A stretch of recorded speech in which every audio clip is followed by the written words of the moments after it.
great to be here with you guys this morning to kick off our Yes and series. If you don't know me, my name is Topher Assell, and I've been on staff here in kids ministry for the last 10 years. If you have kids, you might have heard them call me Gopher or Loafer or Tofu. Don't worry, I gave them permission. They're not just making fun of me. I have to warn you that this teaching that I'm about to share was originally given at Basic last November, and Jeff Mickey ended up using some of it as inspiration for a piece of his Christmas message. So if anything feels familiar, that's why. Love you, Jeff, wherever you got off to. So what is Yes and all about? It's the peculiar state of affairs we find ourselves in life, where we can be in the midst of great distress, deep sadness, incredible hardship, and still have joy. Like the Bare Naked Ladies said, I'm the kind of guy who laughs at a funeral. Can't understand what I mean? We soon will. Sorry, I've always wanted to work that into a teaching, and I don't get much opportunity with the kids. To talk about this properly, I think it's important to talk about the difference between joy and happiness. Happiness is an emotional, fleeting response to what's happening to us right now. And it can be squashed pretty easily by other emotions. Some of you were feeling perfectly happy until I made a joke about a song that's 25 years old and by a band with a provocative name. And happiness got replaced by derision or secondhand embarrassment or exhaustion. It can change just that quickly. Joy is something different. Joy is abiding, indomitable, and deeply tied to thankfulness. Christian joy comes from knowing who we are and whose we are. It is a result of hope for the future and a trust that ultimately we are in the hands of a loving, powerful, and good God. I want to talk this morning about a very specific moment in the story of the Hebrew people. But to do that effectively, I think there are some background details, some history, and some primers we need to take into account. So I'm going to start at the very beginning and just kind of give us a quick overview of the Old Testament up to the point where our story happens. Here we go. In the beginning, God created the heavens and the earth and everything in them. God created man and woman, and he created them uniquely to do one thing that he hadn't created anything else to do: to bear the image of God. But people turned away from him, and the relationship between humanity and God was broken. But God loved the world and had a plan to fix that relationship. And he chose to start that process about 4,000 years ago with one man named Abraham and his wife. Abraham and his wife Sarah were, not to put too fine a point on it, crazy old, but God promised them a child. And Sarah laughed, and God said, yeah, that's his name. And they had a son, and they named that son Isaac, which means laughter in Hebrew. Isaac grew up, and there was this whole thing with a sacrifice and a goat that was probably not super chill with Isaac, and may have given him some issues because when he had children, Jacob and Esau, he made it very clear that he had a favorite. There was a bunch of family drama, and Jacob ended up running away for a large chunk of his adult life. Jacob, also known as Israel, there are a lot of double names in the Bible. It's just a thing you have to get used to. He continued the cycle of less than healthy family dynamics, and of his 12 sons, decided the second youngest was his favorite. That kid's name was Joseph, not the carpenter. He comes later. And he was just honestly a really good dude.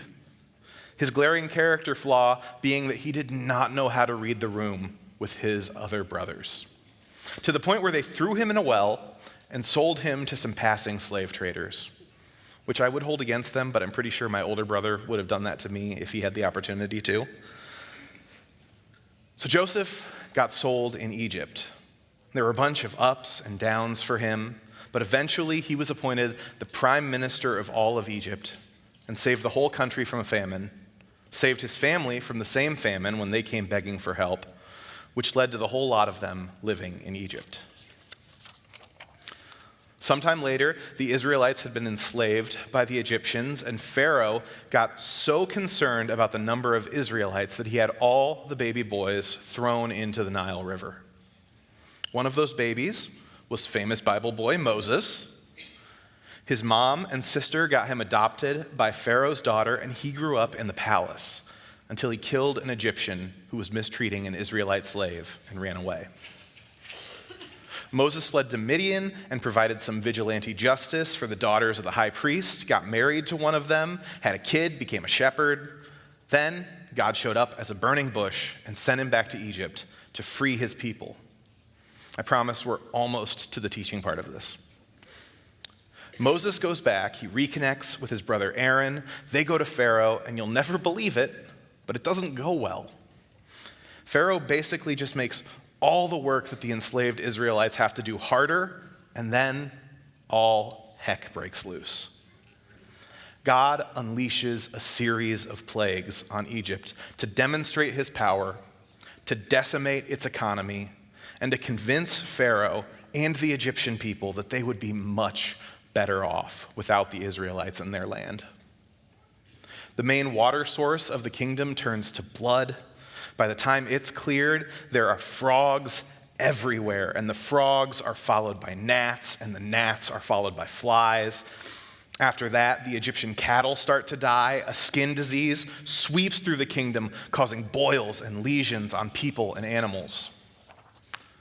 Then Egypt is rocked by a killer hailstorm that destroys the flax and barley crop, and Pharaoh almost gives in. But he changes his mind at the last second. Then came locusts to finish the wheat crop, putting Egypt roughly in the place they would have been 400 years prior had they not put Joseph in charge of the country. And after the locusts had gone, came 3 days of complete darkness. A whole country, Egyptian and Israelite, sitting in the dark for 3 days. It must have felt like the end of the world. But Pharaoh was stubborn, so God wasn't done. He spoke to Moses and he told him to have every Israelite family paint their doorposts with lamb's blood, because something altogether more terrifying was coming to Egypt. And it did. That night, every firstborn Egyptian died. And finally, Pharaoh let them go.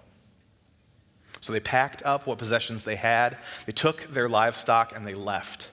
There was a brief hiccup where Pharaoh decided he was going to call take-backsies and chase them down, but God opened up a dry path across the Red Sea and got them out of there. And then we finally get to the part of the story I want to talk to you about. If you have a Bible with you, you can open it up to Exodus chapter 15, verses 19 and 20. It's less than 50 pages into my Bible, so it's right there pretty much at the beginning still. This is what it says. For when Pharaoh with his chariots and his horsemen went into the sea, the Lord brought back the waters of the sea upon them. But the people of Israel walked on dry ground in the midst of the sea. Then Miriam, the prophetess, the sister of Aaron, took a tambourine in her hand, and all the women went out after her with tambourines and dancing. I'll be honest with you, this is a verse that I missed for most of my adult life. It's just this tiny little line in the midst of one of the most famous stories in the Bible. But I don't want us to miss its significance today. The Israelites have just experienced something incredibly traumatic. They were there for the blood and the flies and the gnats, through all of it. And at the end, they had to pick up their entire lives and leave the only place they had ever known to walk out into the desert. In the middle of all of that, there must have been this quiet moment where Miriam was packing. Maybe she moved a blanket and her tambourine fell to the ground, and she made the decision to pick it up and bring it with her. Not because she particularly felt like celebrating in that moment, but because she knew there was joy on the other side of all the feelings that she was having right then. Was she exhausted? Yes. And she was excited for the future. Was she afraid? Yes. And she chose to trust God. Was her face streaked with tears? Yes. And it was creased with a smile. Was she in the middle of incredible hardship? Yes. And she had joy. Now, I don't have proof that that scene exactly took place, but we're told that the tambourine exists, which means that the choice was made. So what does that mean for us? 3,500 years later, on the other side of the world, I think it means that not much has changed about people. We still live in the same yes and world. I mean, we just came out of a worldwide sickness that took years of our normal lives away. And we still celebrate and find joy in the midst of it. Just like in the beginning, yes, our relationship with God was broken, but he made a plan to fix it. Did Abraham and Sarah laugh at the idea that God would do what he said he would? Yes. And he came through anyway. Did Jacob make a bit of a mess of his family? Yes. And out of it, God brought the 12 tribes of Israel. Did it suck for Joseph to be sold into slavery? Yes. And through it, he saved his own family and an entire nation. Here at Orchard, we start every staff meeting by sharing stories of God at work. It's a chance for us to hear what God is doing in other ministries and lives around the church and in our communities. And at the end of last year, one of the stories that was shared was from our partners in Haiti. Haiti was and still is a country in crisis. The political powers vying for control of the country have resorted to using violent local gangs to police the streets. Schools are closed, gas is at an all-time high, and all over the country, access to food is incredibly scarce. With all that's going on, God is still at work. Our partner shared a story of delivering food to a church. When he arrived, the choir was practicing, and as you can imagine, there were tears when he explained why he was there. The choir had just finished praying that God would send food before they began practice. Imagine being in that room.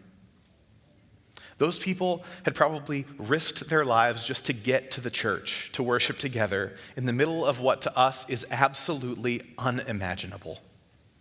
Through starvation and fear, they are literally picking up their tambourine and choosing joy. But on a more personal level, we still face things every single day that break our hearts, exhaust, and deplete us. So how do we find joy in the midst of that? How do we carry our own tambourine? I'm sorry to say there isn't a one-size-fits-all answer to that question, but there are methods, and there is an answer, which without sounding too much like a Sunday school teacher, the answer is Jesus. If you've put your faith in Jesus, then you believe that he loves you enough to die for you. He wants what's best for you. He knows you better than you know yourself, and he has sent the Holy Spirit to live within your heart. It also means that you don't believe this life is all there is, that even death isn't the end, because what God has planned for us is way more beautiful than we can imagine. That is a basis for abiding joy. All of this isn't to say that when we hit a wall, we will have a perfectly measured and joy-filled response. There's a saying in mission-based organizations about how often the mission needs to be restated to ensure that it doesn't start to drift. Vision leaks. And I think if we don't make the decision to top up our joy from time to time, it can leak too. Our yes and can turn into just a yes. And we end up only acknowledging the bad while losing sight of the hope that we have in Jesus. So I want to share 3 strategies that I've found useful for myself in my life at different times to remind me where my joy comes from. Small disclaimer, none of what I'm about to say is meant to take the place of counseling. If you or someone you know are depressed, the most God-honoring thing that you can do is seek professional help. God is a healer, but he's also given us more tools than ever in history to fix things like brain chemistry so that we can see our world and circumstances more clearly. All right, number one. I want to encourage you to catalog your joys. If you find yourself in a season of life that's going really well, if you see a prayer get answered, if you have an experience with God that blows you away, write it down. Talk about it with others. The story of the Exodus would become one of Israel's major reminders of God's provision in their lives. So much so that Passover became their most important holy day. One of their most important holy days. Maybe for you, this means getting a notebook, jotting down your prayers, and leaving space to come back and write out how God had shown up. Maybe you do it in Google Drive or using the Notes app on your phone, but I promise you, having a record of where you've seen God at work in your life will feel invaluable when life gets hard. Catalog your joys and remind yourself what God's already given you. If you're in the middle of something hard right now, I want you to try this exercise. Get a piece of paper and start writing the names of things and people from your past and present that you're thankful for. When I'm at my lowest, it's hard to remember that I have a ridiculous amount of people in my life that I am so thankful for. At pretty regular intervals, my journals have pages just filled with names. Some people I see every day, some people I haven't talked to in years, and some I'll probably never see again. But the point is to remember the impact that they've had on me. There's joy to be found in those connections. Catalog your joys. Remind yourself what God's given you. And this is definitely a weirder one because I haven't heard of anyone else doing this, but I like to write or think of you could have just statements about God. I'll give you an example. God, you could have just made the universe. It's incredible, vast, beautiful in ways that we're still discovering, and Hank Green keeps explaining to me on TikTok. You could have just made it and stepped back and let it develop, and that would have been enough reason for me to worship you. But instead, you chose to be actively involved and invested in your creation. Thank you. For me, there's something incredibly soothing in reminding myself how far above and beyond God has gone in pursuit of all of us. These are just a couple of ways that I've found that help me carry my own tambourine and refocus on God when life wants to pull my attention completely onto everything that's going wrong. There are so many more, and over the next couple of weeks, the rest of the teaching team will be exploring how we do that not just for ourselves, but in community with one another. So I hope you don't miss those messages, because we were never meant to walk through our yes and moments alone. Would you guys pray with me? God, thank you for never abandoning us to our hardships. Thank you for loving us through each and every moment. I pray this week that we would have our eyes open to what you're doing in our lives and in our communities right now, and that we could be reminded of what you've already done. Thank you for sending Jesus as the ultimate example of perseverance and love in the midst of suffering. Thank you for rescuing us from our sin and our brokenness. Help us live in the freedom that you bought with your own life. We pray all of this in the name above all other names, the name of your Son, Jesus. Amen.